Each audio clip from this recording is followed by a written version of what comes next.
কবর ডাক দিয়ে বলে আনা বাইতুদ্দুদ। এ পৃথিবীর মানুষ শোনো, আমি কিন্তু পোকামাকড়ের ঘর, আমি কিন্তু পোকামাকড়ের ঘর, সাপ বিচ্ছুর ঘর।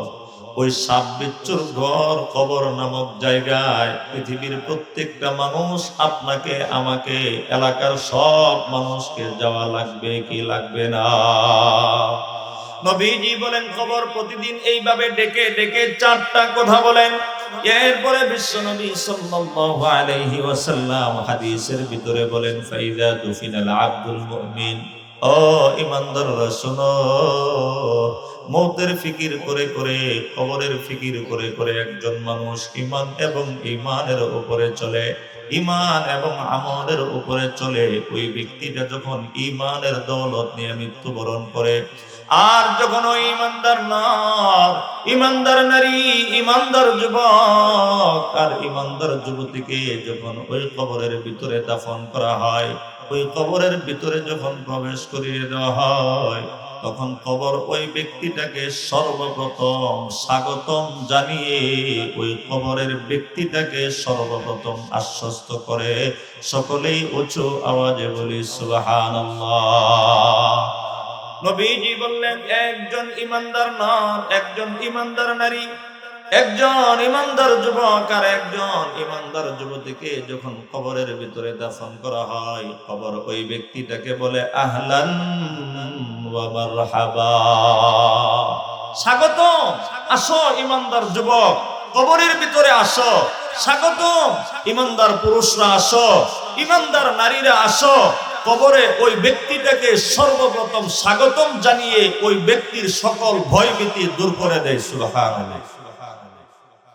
এবার কবর ওই মুমিন ব্যক্তিটাকে ডাক দিয়ে বলে আমা ইন কুনতা লা আহাব্বা মান ইয়ামশি আলা যহরি ইলাইয়া, ও ঈমানদার বান্দা বান্দি, দুনিয়ার ভিতরে তুমি ছিলে আমার পিঠের উপরে সবচেয়ে বেশি প্রিয় আমার নিকটে। সুবহানাল্লাহ। কবর ঈমানদারকে ডাক দিয়ে বলে হে ঈমানদার, আমার ভূপৃষ্ঠের উপরে চলেছে যতগুলো মানুষ ছিল, আমার পিঠের উপরে আমার নিকটে তুমি সবচেয়ে বেশি প্রিয় ব্যক্তি ছিলে। সুবহানাল্লাহ। এবার যখন ফাইদু বললি তুকাল্লাম ওয়াসিরতা ইলাইয়া ফাসাতারা মা সানিঈ বিকা, এবার কবর ওই ঈমানদার পুরুষ আর ঈমানদার নারীদেরকে ডাক দিয়ে দিয়া বলে ফাইদু বললি তুকাল্লাম, ও মানুষ, ও ঈমানদার, তোমাকে যখন আজকে আমার কাছে অর্পণ করা হয়েছে, আর যখন সিরতা ইলাইয়া তুমিও আমার কাছে চলে এসেছো, আমি কবর তোমার সাথে কেমন ধরনের সম্মানজনক উত্তম আচরণ করি এটা তুমি দেখতে পাবে। ফাসাতারা সানিঈ বিকা, অচিরেই তুমি জানতে পারবে আমি কবর তোমার সাথে কত উত্তম আচরণ করি। কবর আপনার সাথে আমার সাথে উত্তম আচরণ করুক, উত্তম ব্যবহার করুক, আপনাকে স্বাগতম জানাক, আমাকে স্বাগতম জানাক, এটা আমরা কে কে চাই? অনেক দেরি হয়েছে বুঝতে বুঝতে। কবর আমাদের সবাইকে স্বাগতম জানাক, এটা আমরা সবাই চাই তো? কবর সর্বপ্রথম যে ব্যক্তিটাকে স্বাগতম জানাবে, কবর যে ব্যক্তিটাকে সর্বপ্রথম নিরাপত্তার চাদরে আবৃত করে দিবে, ওই ব্যক্তিগুলো সোজা জান্নাতি মানুষ হয়ে যাবে। সুবহানাল্লাহ।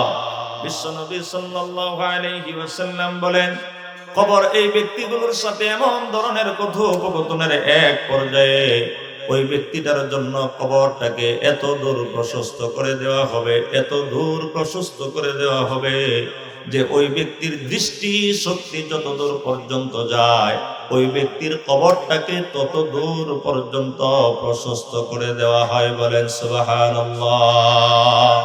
এবার বিশ্বনবী সাল্লাল্লাহু আলাইহি ওয়াসাল্লাম হাদিসের পরবর্তী অংশের ভিতরে বলেন ওয়াইদা দুফিনাল আব্দুল ফাজির আবিল কাফির, আজ যখন কবরস্থ, কবরের ভিতরে একজন গুনাহগার অথবা একজন কাফের মুশরিক আর বেঈমানকে যখন কবরের ভিতরে দাফন করা হয়, আল আয়াযু বিল্লাহ ওয়া নাউযু বিল্লাহ। আল্লাহ আমাদের সবাইকে অপরাধী না হয়ে নেককার হয়ে কবরে যাওয়ার তৌফিক দান করেন। সকলে জোরে বলি আমিন। বিশ্বনবী সাল্লাল্লাহু আলাইহি ওয়াসাল্লাম বলেন, যখন একজন অপরাধী অথবা কাফেরকে কবরের ভিতরে দাফন করা হয়, কবর ওই ব্যক্তিকে বলে লা আহলান ওয়ালা মারহাবা, না না না, আমার ভিতরে তোমার জন্য কোনো স্বাগতম নাই, তোমার জন্য কোনো অভিবাদন, কোনো স্বাগতম জানানোর কোনো ব্যবস্থা নাই। আমা ইন কুনতা লা আবগাদা মান ইয়ামশি আলা যাহরি ইলাইয়া। ও ফাসিক ও ফুজ্জার, ওই অপরাধী, ওই কাফের আমার দুনিয়ার পিঠের উপরে যতগুলো মানুষ পৃথিবীতে চলাচল করত, তুমি ছিলে আমি কবরের নিকটে সবচেয়ে ঘৃণিত ব্যক্তি। বলেন নাউযু বিল্লাহ। এবার কবর ওই অপরাধীকে ডেকে ডেকে কবর অপরাধীকে ব্যক্তিকে লক্ষ্য করে বলে, فَإِذْ وُلِّيتُكَ الْيَوْمَ وَصِرْتَ إِلَيَّ فَسَتَرَى صَنِيعَيْ بِكَ। ও অপরাধী শুনো, এ যুবক ভাইরা শুনে, কবর ওই অপরাধী মানুষটাকে ডেকে ডেকে বলে, এবার যখন আমাকে তোমার ব্যাপারে ক্ষমতা অর্পণ করা হয়েছে, আমার কাছে যখন তোমাকে অর্পণ করা হয়েছে, আর তুমিও যখন আমি কবরের ভিতরে চলে আসছো, অচিরেই তুমি জানতে পারবে আমি কবর তোমার সাথে কেমন কঠিন আচরণ করি। বলেন নাউযু বিল্লাহ। মুহতারাম হাজিরিন, এবার বিশ্বনবী সাল্লাল্লাহু আলাইহি ওয়াসাল্লাম বলেন, কবর ওই ব্যক্তিকে এই কথাগুলো বলার পর এক পর্যায়ে ফায়ামতালিউ আলাইহি, কবর ওই ব্যক্তির উপরে সংকীর্ণ হয়ে যাবে, সংক্ষিপ্ত হয়ে যাবে।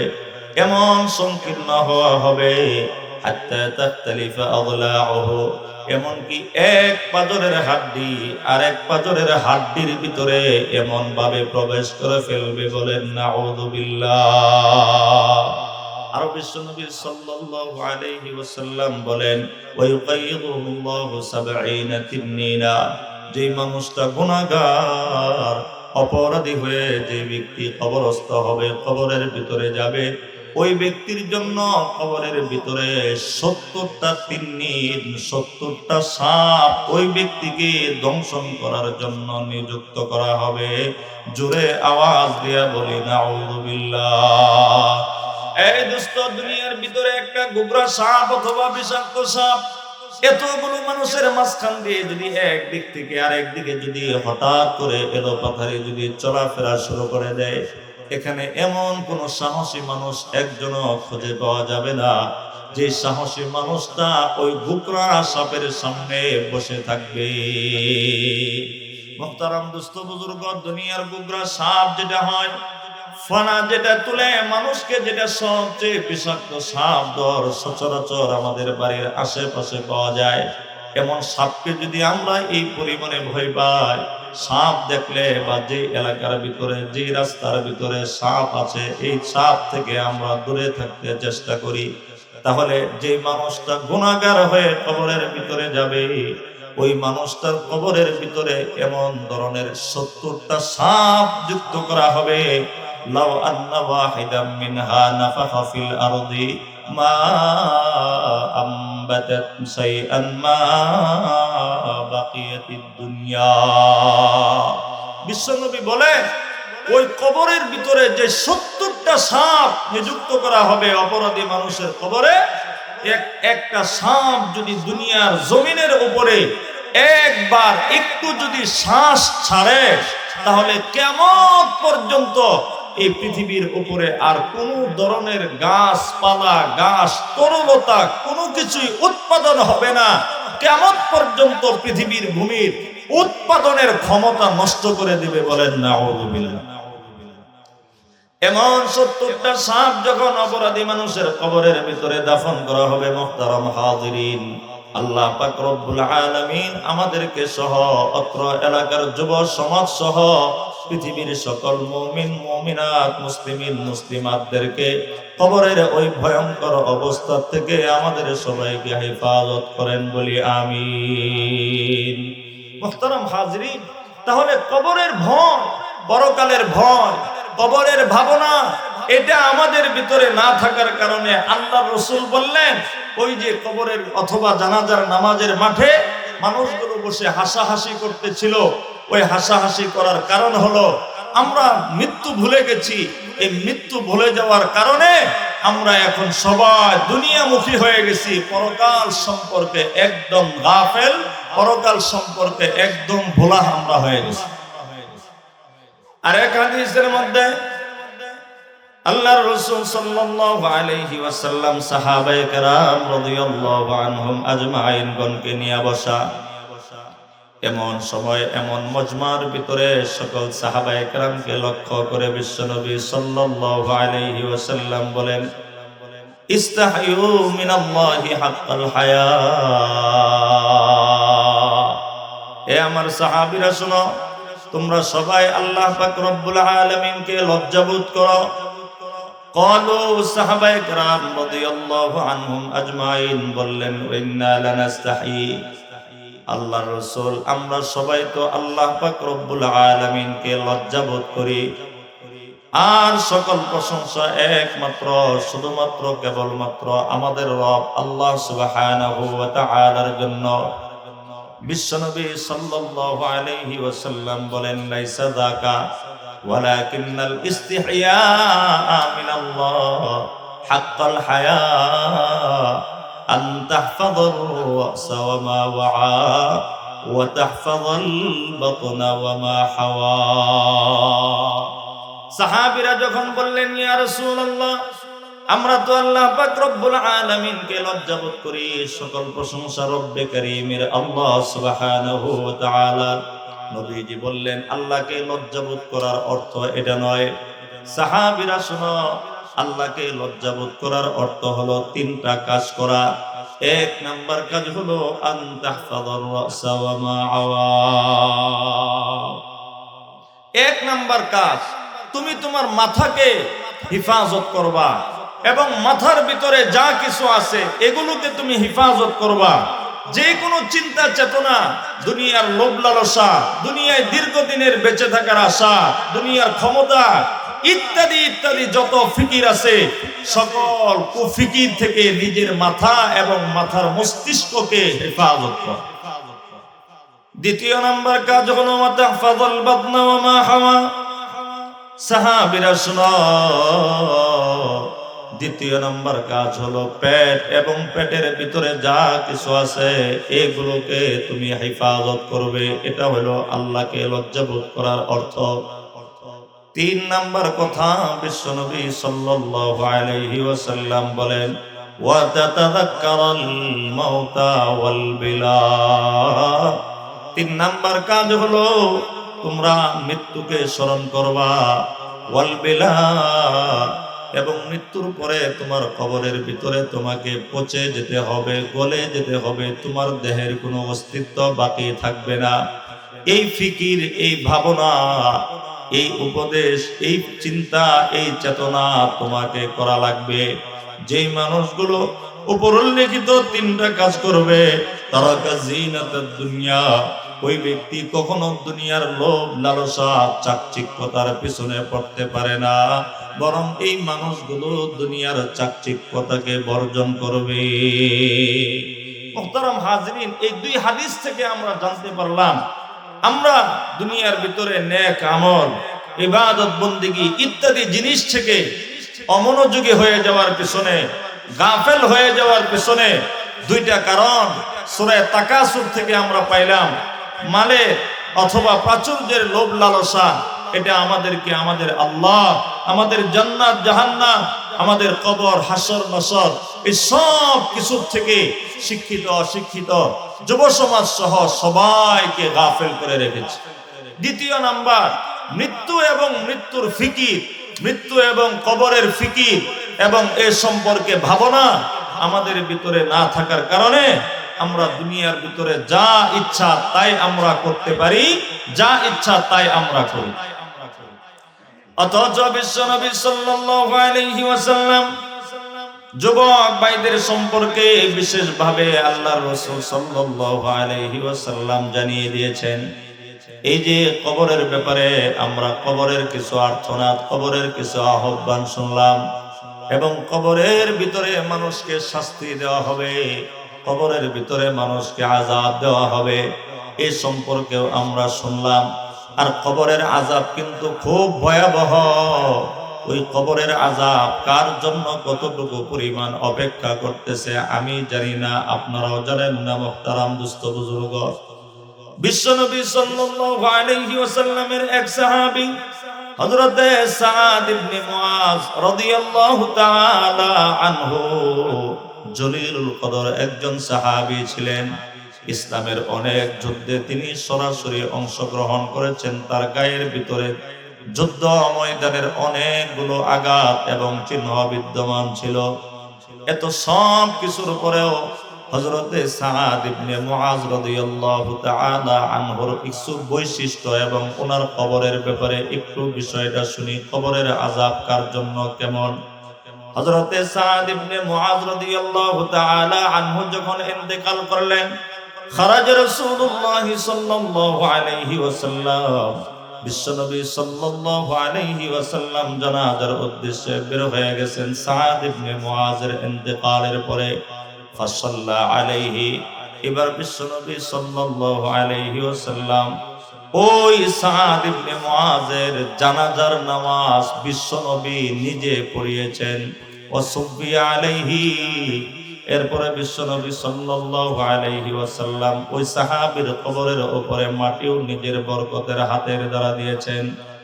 এবার বিশ্বনবী সাল্লাল্লাহু আলাইহি ওয়াসাল্লাম ওই জায়গার ভিতরে দাঁড়িয়ে দাঁড়িয়ে সাব্বাহা রাসূলুল্লাহ সাল্লাল্লাহু আলাইহি ওয়াসাল্লাম নবীজি সাহাবী সাদ ইবনে মুআজের কবরের পাশে দাঁড়িয়ে দাঁড়িয়ে সুবহানাল্লাহ, যারা পারেন দুই একবার পড়েন সুবহানাল্লাহ সুবহানাল্লাহ পড়া শুরু করলেন। ফাসাব্বাহনা তাওয়িলা, সাহাবায়ে কেরাম বলেন আমরাও দীর্ঘ সময় পর্যন্ত তাসবিহ তাহলিল পাঠ করতে লাগলাম। ফাকাব্বারা ওয়া কাব্বারা, নবীজি সাল্লাল্লাহু আলাইহি ওয়াসাল্লাম আল্লাহু আকবার আল্লাহু আকবার, আল্লাহ তাআলার বড়ত্বের ধ্বনি দিতেছিলেন, আল্লাহু আকবার বলতেছিলেন। এরপরে সাহাবাদের মধ্য থেকে কেউ কেউ জিজ্ঞাসা করলেন, ফাকিলা ইয়া রাসূলুল্লাহ লিমা সাব্বাহতা সুম্মা কাব্বারতা, হুজুর এত জলিলুল কদর একজন সাহাবী সাদ ইবনে মুআজ, এর জানাজা আপনি নিজে পড়াইলেন, আপনি নিজের হাতে মাটি দিলেন, আপনি এরপরে সুবহানাল্লাহ আল্লাহু আকবার এগুলো কেন পড়লেন? এবার বিশ্বনবী সাল্লাল্লাহু আলাইহি ওয়াসাল্লাম উপস্থিত সাহাবায়ে কেরামকে লক্ষ্য করে বলেন, লাকাদ তাদায়াকা আলা হাযাল আবদিস সালিহি কবরুহু সুম্মা ফুররিজা। সাহাবীরা গো, সাদ ইবনে মুআজের কবরের ভিতরে তার কবরটাকে সংকীর্ণ করে দেওয়া হয়েছিল। এমন একজন নেককার মানুষ দুনিয়ার ভিতরে যেই সাহাবায়ে কেরাম জান্নাতের সুসংবাদ প্রাপ্ত হয়েছে, এই সাহাবীর কবরের ভিতরে কবরটাকে সংকীর্ণ করে দেওয়া হয়েছে। বিশ্বনবী বললেন, এরপরে এই সুবহানাল্লাহ আল্লাহু আকবার পড়ার কারণে ওনার কবরটাকে আল্লাহ তাআলার পক্ষ থেকে প্রশস্ত করে দেওয়া হয়। এই সাদ ইবনে মুআজ যার কবর সংকীর্ণ হয়ে গেল, আমার যুবক ভাইরা, মুরব্বী বাবারা, আপনার আমার কি অবস্থা হওয়ার কথা একটু ভাবেন তো দেখি।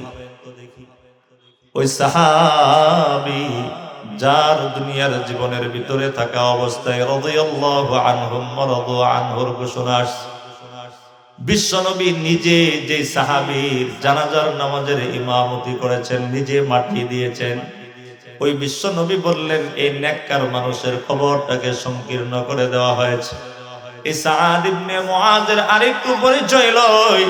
সাদ ইবনে মুআজ রাদিয়াল্লাহু তাআলা আনহু যখন ইন্তেকাল করছেন, বিশ্বনবী বলেন, ইহতাজ্জাল আরশু লিমাউতি সাদ ইবনে মুআজ। সাহাবীরা শুনুন, সাদ ইবনে মুআজ যখন মারা গেছে, আল্লাহ পাক রব্বুল আলামিনের আরশ প্রকম্পিত হয়ে উঠেছে। জোরে আওয়াজ দিয়ে বলেন আল্লাহু আকবার। আরেকটু জোরে বলি আল্লাহু আকবার। সাদ ইবনে মুআযের মৃত্যুতে আকাশ প্রকম্পিত হয়েছে। আরেক হাদিসের ভিতরে বিশ্বনবী সাল্লাল্লাহু আলাইহি ওয়াসাল্লাম বলেন, সাদ ইবনে মুআযের ইন্তেকাল হওয়ার পর আরশ তো প্রকম্পিত হয়ে গেল। ওয়াশাহিদাহু ৭০,০০০ মিনাল মালাইকা। এই সাদ ইবনে মুআযের জানাজার নামাজের ভিতরে ৭০,০০০ ফেরেশতা তার জানাজার নামাজে অংশগ্রহণ করেছে। সুবহানাল্লাহ।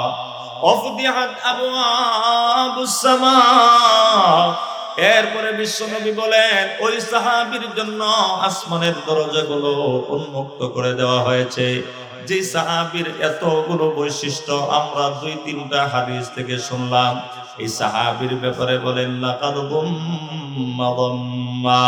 এই সাহাবীর কবরকে সংকীর্ণ করে দেওয়া হয়েছে। সুম্মা ফুররিজা আনহু। এরপরে এই সাহাবীর কবরের উপরে নবীজি দাঁড়িয়ে সুবহানাল্লাহ আল্লাহু আকবার পড়লেন।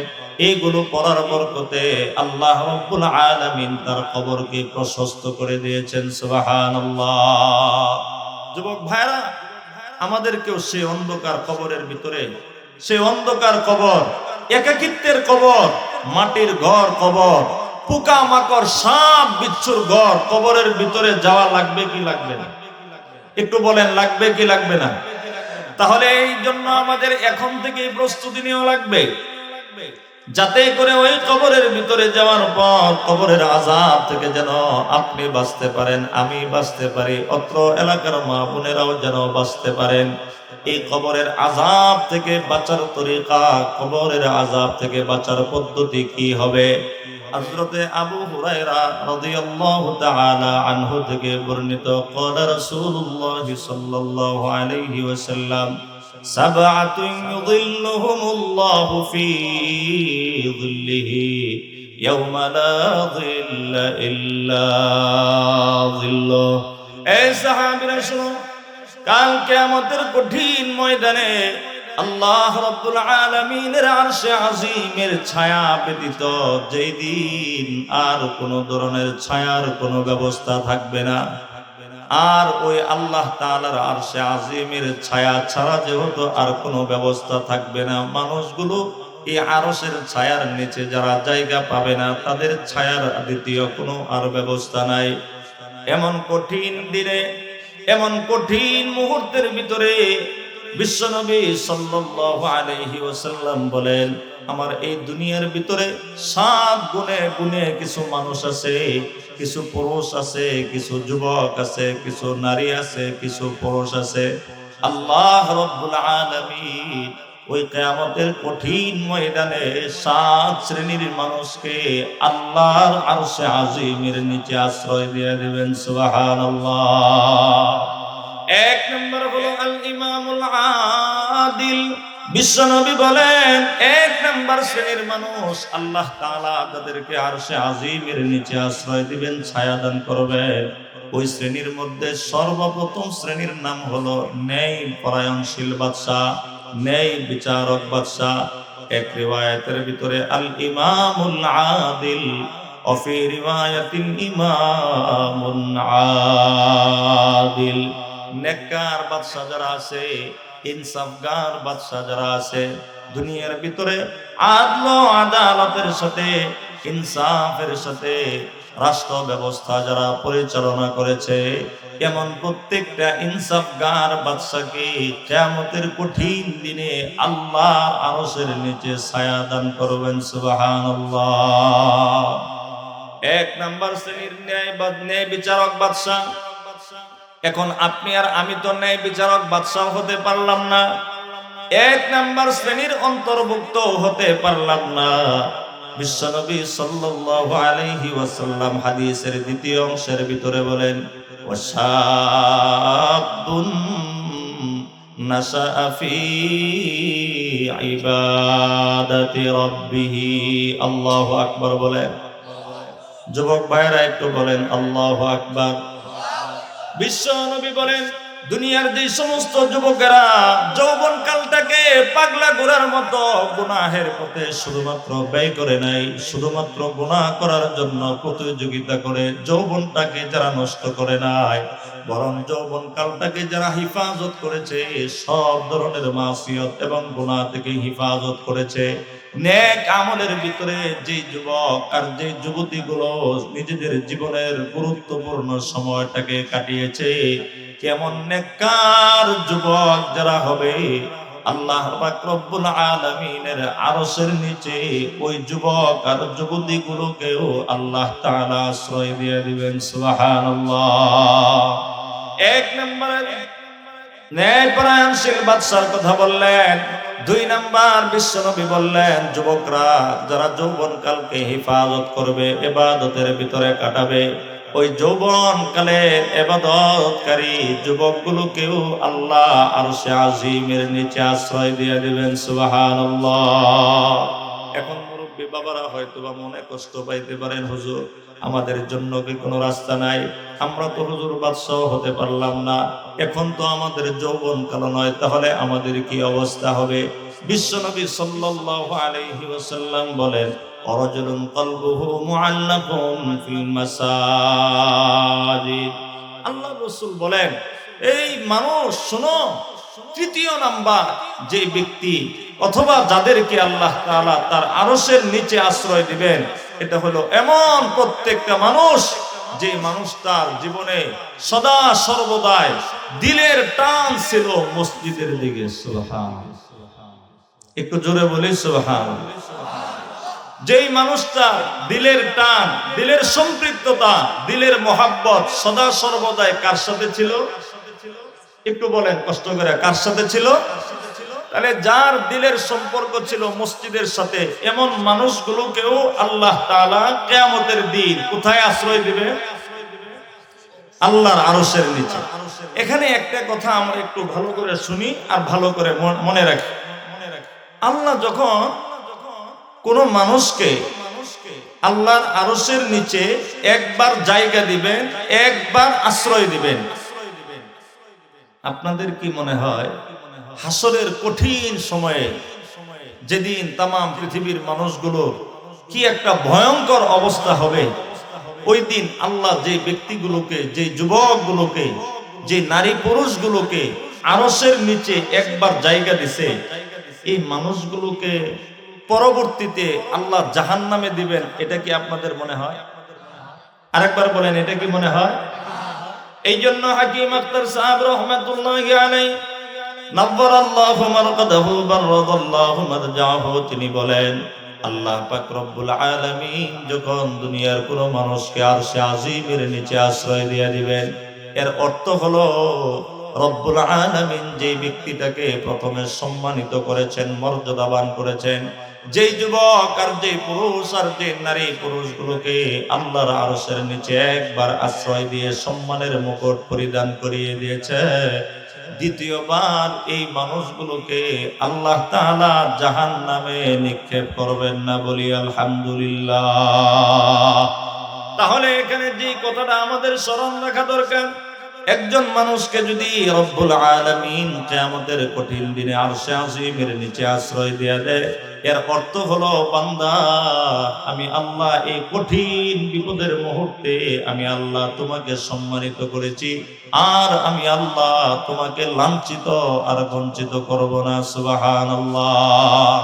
তিন নাম্বার যে শ্রেণীর মানুষের কথা বলছিলাম, যেই মানুষগুলোর কলব অথবা অন্তর মসজিদের সাথে লটকানো থাকে, এই মানুষগুলো আরশে আজিমের নিচে আশ্রয় পাবে। আরেকটা হাদিস মনে হয়েছে, একটু শুনেন। হযরতে আব্দুল্লাহ ইবনে মাসউদ রাদিয়াল্লাহু তাআলা আনহু থেকে বর্ণিত, আল্লাহর রাসূল সাল্লাল্লাহু আলাইহি ওয়াসাল্লাম সাহাবায়ে কেরামকে নিয়ে বসা, সাহাবায়ে কেরামকে আল্লাহর রাসূল সাল্লাল্লাহু আলাইহি ওয়াসাল্লাম বলতেছেন, আতানিল লাইলা রব্বি তাবারাকা ওয়া তাআলা, আমি রাত্রের বেলা স্বপ্নে দেখলাম আল্লাহ সুবহানাহু ওয়া তাআলা উত্তম আকার, উত্তম আকৃতিতে আল্লাহ তাআলা আমার সামনে হাজির। সুবহানাল্লাহ।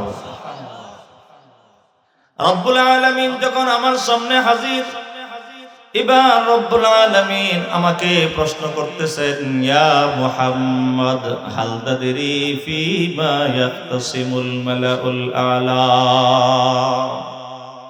আল্লাহ রব্বুল আলামিন বিশ্বনবী সাল্লাল্লাহু আলাইহি ওয়াসাল্লামকে ডাক দিছেন, ইয়া মুহাম্মদ। নবীজি বলেন, কুলতু লাব্বাইকা রাব্বি ওয়া সাদাই। ও রব, আমি তো উপস্থিত আছি, আমি আপনার দরবারে হাজির আছি। এবার রব্বুল আলামিন প্রশ্ন করলেন, হাল তাদরি ফিমা ইয়াখতাসিমুল মালাউল আলা।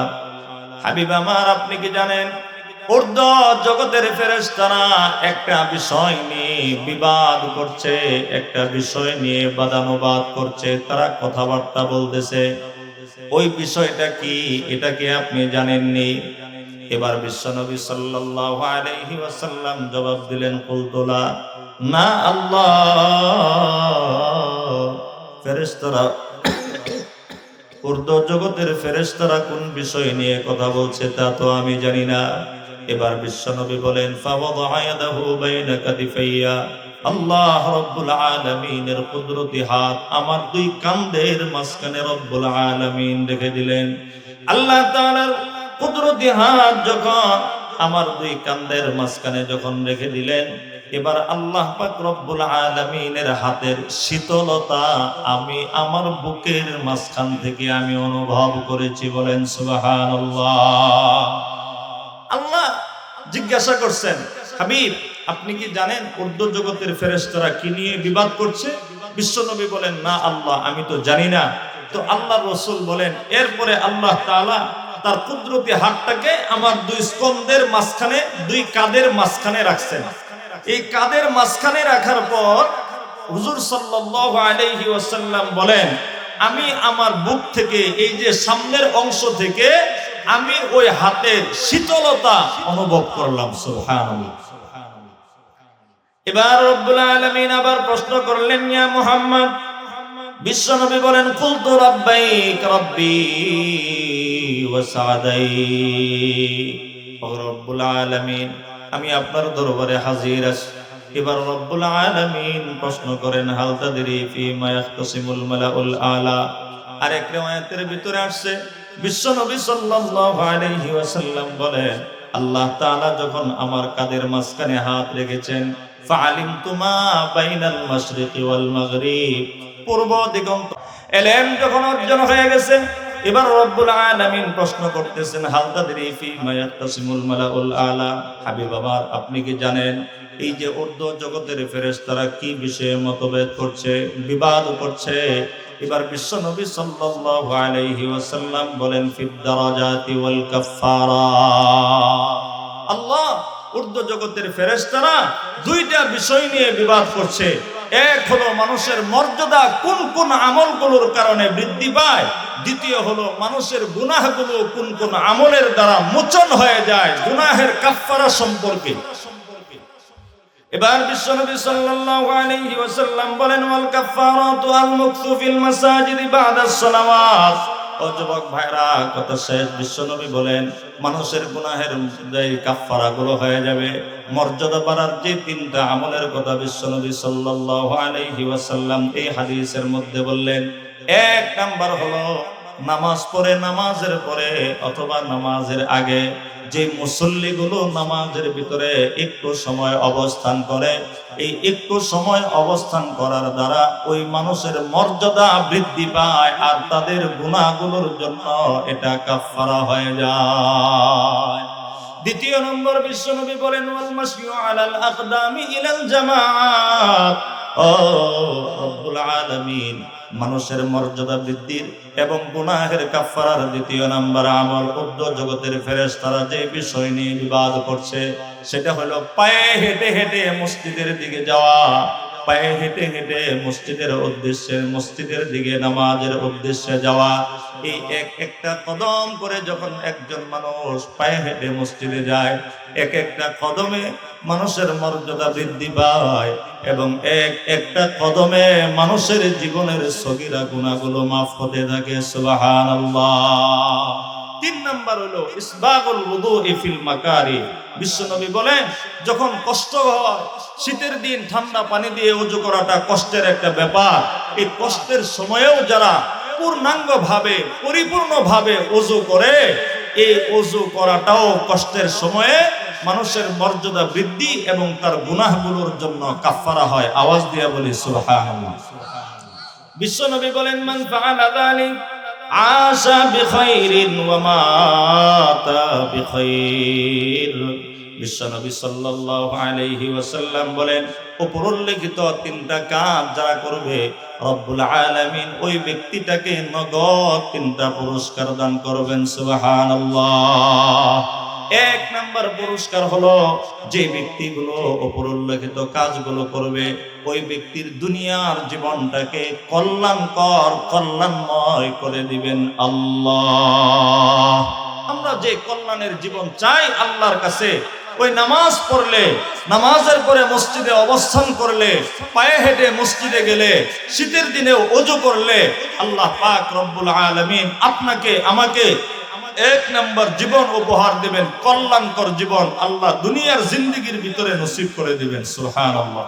দুই নাম্বার, ঈমানের সাথে যদি আপনার আমার মরণ হয়, কবরের ভিতরে গেলেও কোনো ডর ভয় নাই, বরং সেখানে কবর প্রশস্ত করে দেওয়া হবে। কবরের ভিতরে আপনাকে আমাকে জান্নাতের পোশাক পরিচ্ছদ বিছানা সব কিছু এনে দেওয়া হবে, এমনকি জান্নাতের সাথে গেট করে দেওয়া হবে। এটা তখনই সম্ভব হবে যখন একজন মানুষ মৃত্যুর সময় ঈমানি মওত তার নসিব হবে। সুবহানাল্লাহ।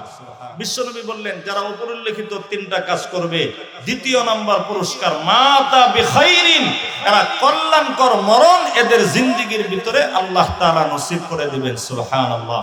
তিন নাম্বার পুরস্কার হলো ওই ব্যক্তি যারা সারাদিন এই কাজগুলো করবে, ওই ব্যক্তির ওই দিনের গুনাহগুলো কেমন থাকবে তার জিন্দেগির ভিতরে।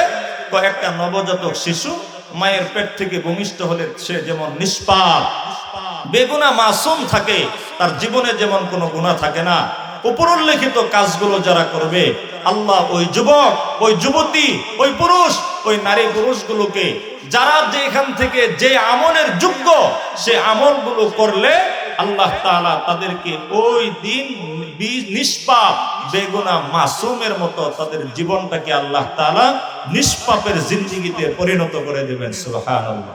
আল্লাহ পাক রব্বুল আলামিন আমাদের সবাইকে বেশি বেশি করে, বর্তমান সময়ে মসজিদের ভিতরে আমাদের খুব অবহেলা, মসজিদগুলোতে মুসল্লিদের সংখ্যা পাওয়া যায় না, যুবক ভাইদের উপস্থিতিও খুবই কম। আমরা যদি ঈমানের সাথে মৃত্যু চাই, দুনিয়ার জীবন যদি সুন্দর চাই, নিষ্পাপের জিন্দেগি যদি চাই, তাহলে একটু মেহেরবানি করে বলেন আমাদের প্রতিদিন 5 ওয়াক্ত নামাজ ইহতিমামের সাথে আদায় করার দরকার আছে না নাই? বিশেষ করে যুবক ভাইরা যারা যৌবনকালে ইবাদতের ভিতরে কাটাবেন, আল্লাহ তাআলা কিয়ামতের কঠিন দিনে কবরের আযাব থেকে তো বাঁচাবেন, হাসরের ময়দানের ভয়ঙ্কর অবস্থা থেকেও পরিত্রাণ দিয়ে আল্লাহর আরশের নিচে আশ্রয় দিবেন। সুবহানাল্লাহ। আল্লাহ তাআলা মেহেরবানি করে আমাদেরকে সহ আন্তর্জাতিক মুসলিম উম্মাহকে ঈমান এবং আমলের জিন্দেগি নসিব করে রিজায়ে মাওলা অর্জন করে কবরে যাওয়ার তৌফিক আল্লাহ তাআলা আমাদের সবাইকে দান করেন। সকলেই বলি আমিন। হাদা ওয়া আখিরু দাওয়ানা আনিল হামদুলিল্লাহি রাব্বিল আলামিন। সুবহানাল্লাহি ওয়া বিহামদিহি সুবহানাকাল্লাহুম্মা বিহামদিক আশহাদু আল লা ইলাহা ইল্লা আনতা আস্তাগফিরুকা ওয়া আতুবু ইলাইক। আসসালামু আলাইকুম ওয়া রাহমাতুল্লাহি ওয়া বারাকাতুহু। Presents by Kuakata media centre.